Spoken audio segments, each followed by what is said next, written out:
Does it work? It works. Okay. Hello, everyone. First of all, I want to say that it's super nice that JSHeroes is back. It's one of my favorite conferences, not only because of the talks and the people, but also how around the talks people really talk with each other. And I also really like the karaoke. So I'm a big fan of this conference. Keep in mind that when I made this talk, it was the first time that I've been using Keynote, so there are lots of animations in here. So my name is Ives van Hoorne. You can find me under the name CompuIves, but my name is pretty hard to pronounce even in the Netherlands, so you can call me Ives, you can call me Ives. My friends also have trouble pronouncing my name. They call me Flip. If you want to call me Flip, fine. That's also great. I am one of the co-founders of Code Sandbox, and I am also going to talk about Code Sandbox today. Not about the product, but about the story of building or starting or really falling into a business over time. Who of you know Code Sandbox? Cool. That's really nice. It doesn't matter what you say. I'm still going to demo it. Because I really like demoing. So this is Code Sandbox. Essentially, it's an online code editor. You can change code, you can change it to Hello World, and then it updates on the right side. And the nice thing about this is that you have a unique link for every project that you make. So if I'm working on something like this, then I can share it with someone, and they will be able to see what I'm working on. And recently, over the past year, we've been working on this other version of Code Sandbox. It's called Code Sandbox Projects, which allows you essentially for the same kind of flow, but we're running this for bigger projects. We're running the same flow, but then we're running it on a VM. So I could open a terminal, for example, and I can do whatever I would like to do in there. And we also have things like Docker. So if you want to run your Minecraft server on Code Sandbox, that is possible now. I've tried it. It works. And we also have an additional thing. You can now open Code Sandboxes in VS Code. So if I press this button, I get connected to it. And I have my own VS Code with too many extensions, but I am connected with Code Sandbox. So, can I show this? If I now do, see, you can see my selections in here.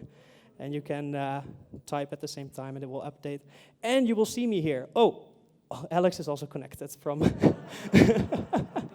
Alex is connected from our iOS app, which is also something that we have, a native app for developing. Okay, this is not supposed to be a product talk, so I'm going to stop now. It is pretty cool, though. This is the first time that I'm not going to talk about products, so it's really hard for me to not go into it. Instead, I'm going to celebrate a birthday today, and that is not the birthday of Code Sandbox, but it's the birthday of Code Sandbox as a company. We started Code Sandbox as a company 4 years ago on this Sunday. Does that make sense? On this Sunday, we will be 4 years old as a company.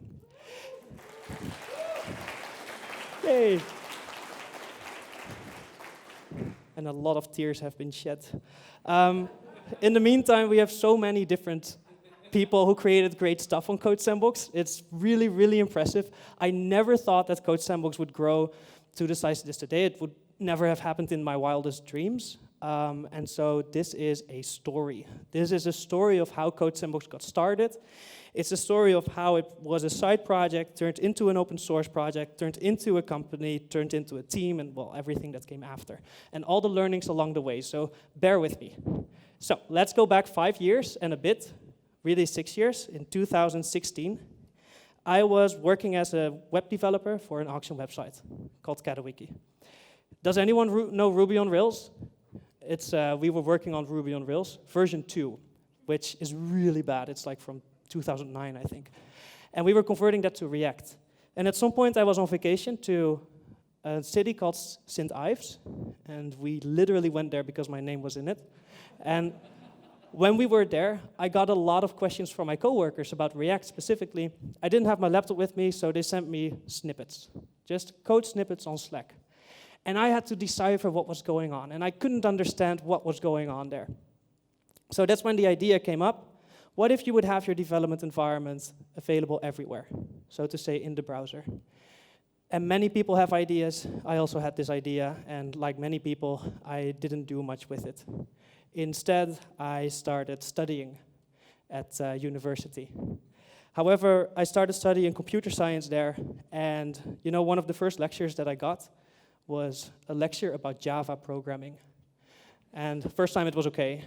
Second lecture was still doable. But on the fifth lecture, I was thinking, okay, I need to do something else. And I started to go back to the drawing board and really go through what kind of ideas do I have written down. And Code Sandbox was this idea. So I started to make my first sketch in Sketch, and they have a great name. And it was quite simple. You would be able to prototype components. You would have your button component in here. Can I show it? Oh, I cannot zoom. That's a shame. I wish I could zoom in here. Oh, I can. Okay, look at this button component.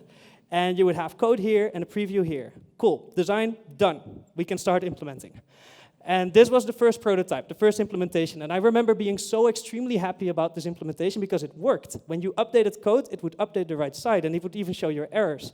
So I got so excited, I decided to make this right side a browser, added some tabs so that you can import from those tabs. And the next version, I started to look at, okay, but you can build projects on Code Sandbox. What if you can build NPM libraries on Code Sandbox and then import them also directly? So you would have multiple projects here that you could work on. But if you look at this, it started to look like a file explorer, really. So I was thinking, okay, what if we just make this a file explorer? And so it became this file explorer. And now it starts to really look like Code Sandbox as it is today. Next iteration, NPM support. With back in the day, the material UI, these imports.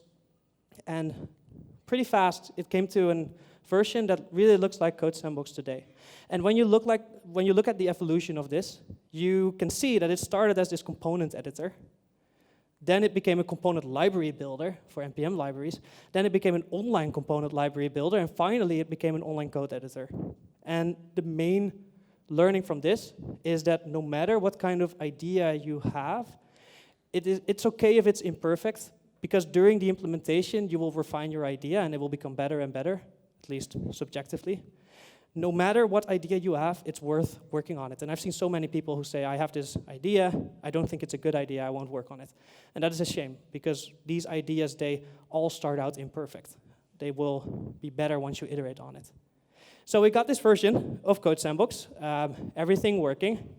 And I was looking at it every day, and it started to feel really, really normal to me. It started to feel like it's not that special.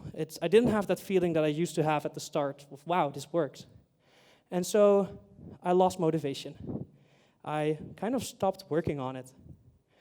And you can clearly see that in my commits. You suddenly see, shunk, no commits anymore.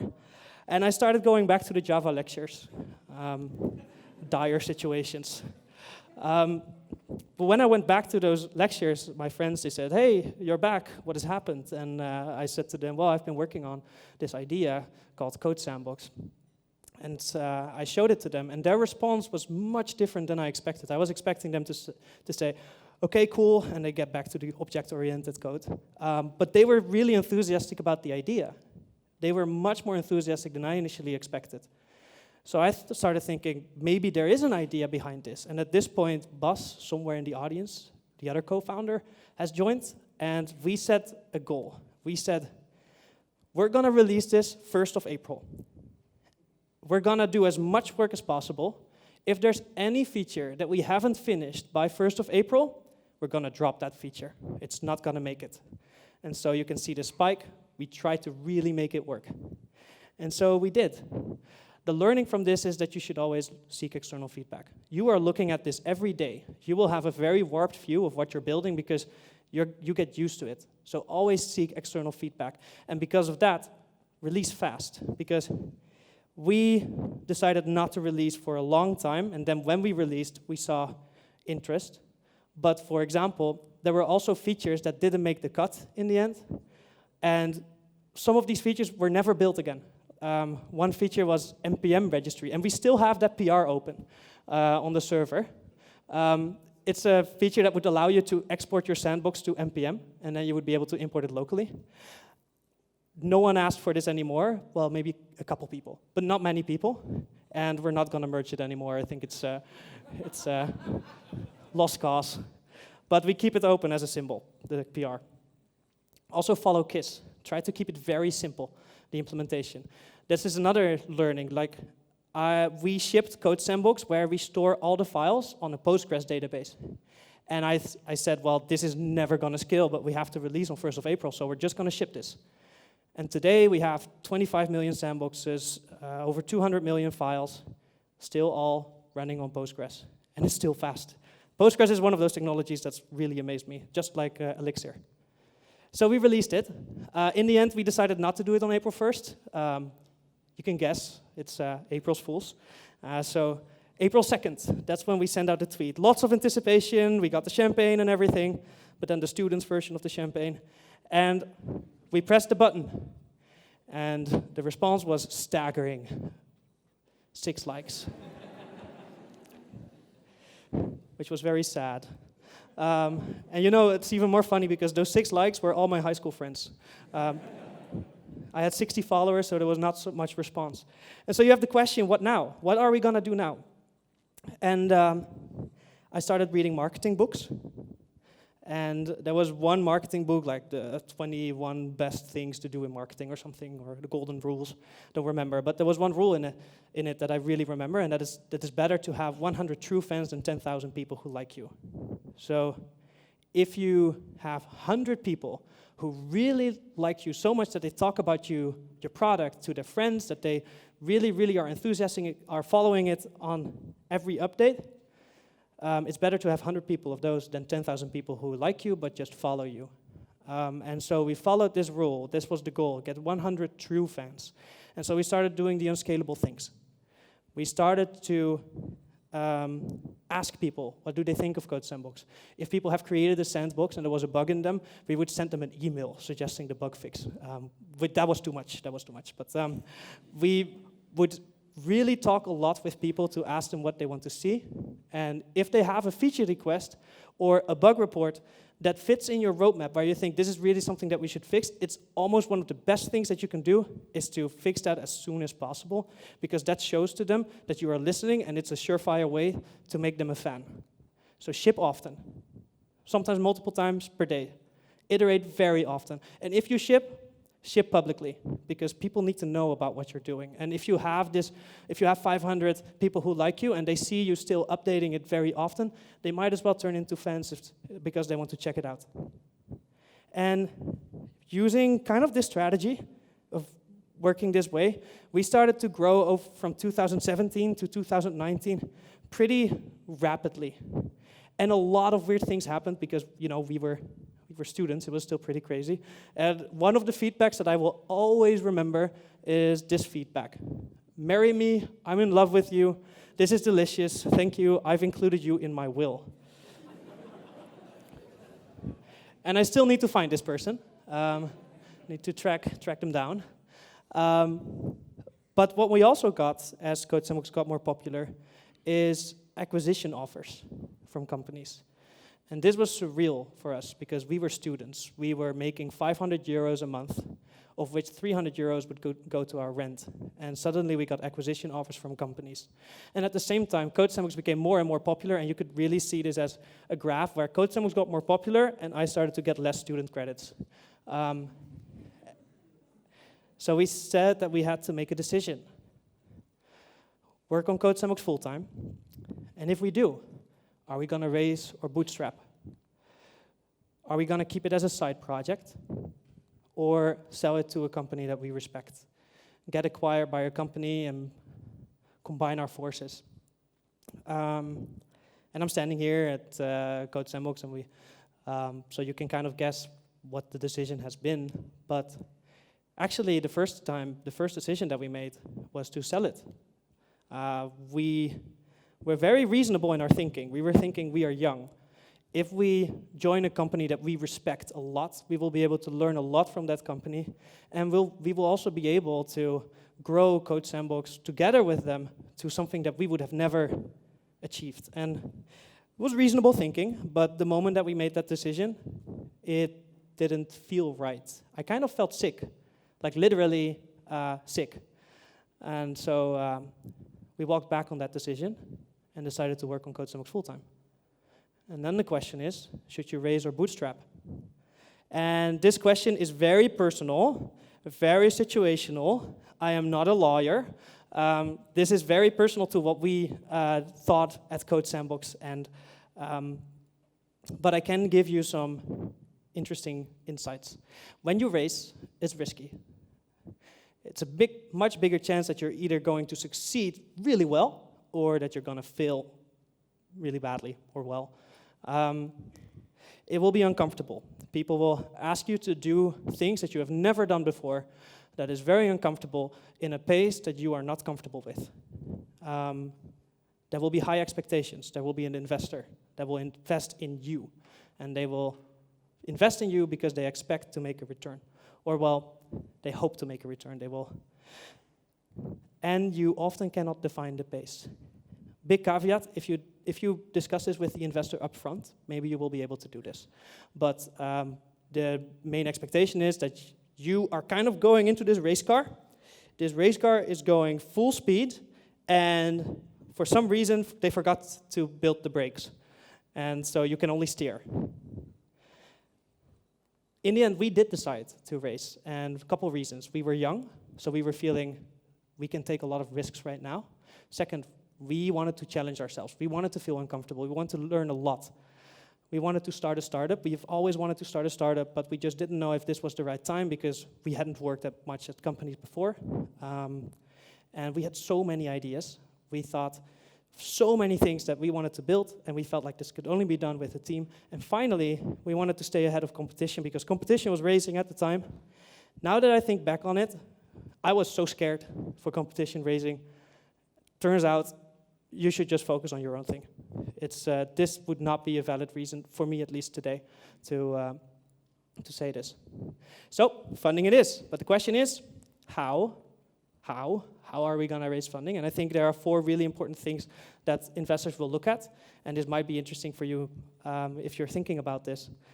Product is important. You don't have to have all points, by the way. Product is important, especially if people endorse it, people are enthusiastic about it. Network is important. If you get a nice intro to an investor, that is great because it's someone else who endorses you. Co-founder relationship is super important because a lot of early stage startups, they fail because the co-founders, they get in a fight. Like you're kind of marrying your co-founder. Now this is funny. I was very lucky with Bas, and Bas, I guess you were lucky with me. We've been doing projects since we were very little, like since we were 12. Look at us there. It's like, this is Bas, and this is me. And I think we were working on a toaster or something. So that helped a lot. And finally, personal history. If you are very known to the problem, if you know the problem really well, that is also a big help. We, in the end, raised, and we were able to raise thanks to product mostly, because Code Sandbox was already known by a lot of people, and so there were also a lot of tech companies and tech founders that knew Code Sandbox, and we could reach out to them and ask, hey, you got investment from this investor, could you intro us? And they would intro us. But it created for this very weird contrast, because we were students, so we were doing, I remember this story pretty vividly, where we were talking with an investor, we were pitching to an investor, but we were pitching in my student dorm, 13 square meters, and that's pretty okay. We tried to be very polite and everything, but in the hallway they were playing beer pong. There was a party. And there were so many shouts, and it was so loud. I think people were winning multiple times in beer pong there. And you could definitely hear it on the call. So at some point the investor asked, what are those noises?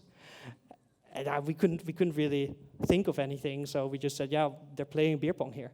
And we were kind of worried that he would find that staggering, but he didn't. He actually proposed to come by the university and meet us in our student dorm, which we politely declined. But that was a pretty interesting situation back then. So we got funding, and now it's suddenly time to build a team. right? That's the first thing that you do with funding. And I was already expecting that something would change in my responsibility, but now it hit really home very quickly. My main responsibility used to be writing code. But now suddenly, coding is not my main job anymore. I have many other main jobs, and it took me a while to come to terms with it, not to come to terms with it, because for me, coding has always been this very, I get a lot of energy from it. I even identify with coding. So I cannot stop coding, but I need to find a way that I can still do it without blocking the team by doing it in the not main path. And thanks to Bas, my co-founder, he really helped me with this, and I think I now have a good balance in how much I code and how much I don't code. But this is something that everyone, I think, needs to realize once you start building a startup. Coding is not your main job anymore. You will have other jobs. And one way that I could really start to realize this is when I really started to take this into my head. I shouldn't be proud of what I built. I should be proud of what the team builds. And that really helped me realize, okay, I should not focus on coding. I should enable the team to do this work. And so these are the things that I think are incredibly important when building a team. The first one is give as much context as possible. They shouldn't have to go to you to make a decision. They should have enough context so that they can make the decision on their own, and they will probably make a better decision because they have a lot of time to think about it. Build and protect your culture. Culture is the thing that will make or break a company. And especially when you start building your team, that is incredibly valuable. When you hire, don't hire always more for culture fit than for skill fit. It's harder to teach someone culture than it is to teach someone skills. That's incredibly important. Set the direction, make sure that everyone is pointing at the same thing, that they know what the goal is of the company, and with that, set clear expectations. You can say, oh, it's our goal to become the biggest, but everyone has a different meaning behind that. Set clear expectations, set clear goals so that people really know what should I focus on, what should I not focus on. And then finally, hiring is incredibly important. And you should not hire too fast. I remember when we raised funds, we immediately grew from 3 to 8 people. And we didn't have this really set in stone. Like everyone came together and we said, okay, let's start. But we didn't have the values written down, we didn't have the vision written down, we didn't have the goals written down. And because of that, everyone was kind of circling around. And you could see almost that when we grew the team from 3 to 8 people, our productivity actually dropped because we didn't make sure of these things. So hire at the pace that is most comfortable to you. Hire slowly, or rather deliberately. But if you will do all of these things, then your team will build things that you never could have built on your own. And it will surprise you. It's really, really incredible what people will do. And one example is quite symbolic. 4 years ago, 2018, I was speaking here as well, and it's pretty funny if I walk like this. I'm literally the same clothes, same lanyard. The only thing that changes is the beard. That's the only way that you can really recognize a change. But at the time, I announced something called Smooshpack, which really was Sandpack, but because it was in beta, we called it Smooshpack, which essentially allows you to use Code Sandbox components and build your own Code Sandbox for your own use case. And I announced it 4 years ago, and I didn't really grow it to a good size. And now, I think half a year ago, the team at Code Sandbox, and some people here are there too, they started to pick up Sandpack again, the project, and now it has grown to far much than I ever could have achieved, and I'm really, really proud of the Sandpack that we have today. I kind of want to show it. So Sandpack, essentially, this is Sandpack.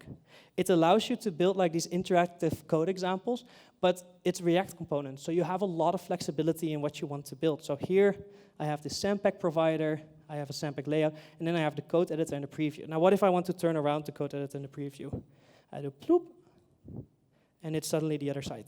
I do ploop back, and it's this side again. Or I can change the example code to hello world, for example, and now you will have the hello world in here. Maybe I need to, the HMR might be, and so you can create these examples very easily.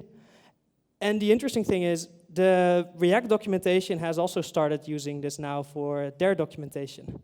And for example, you can see here an interactive component where I can change, well, this doesn't really work, but if I change this, for example, you get this.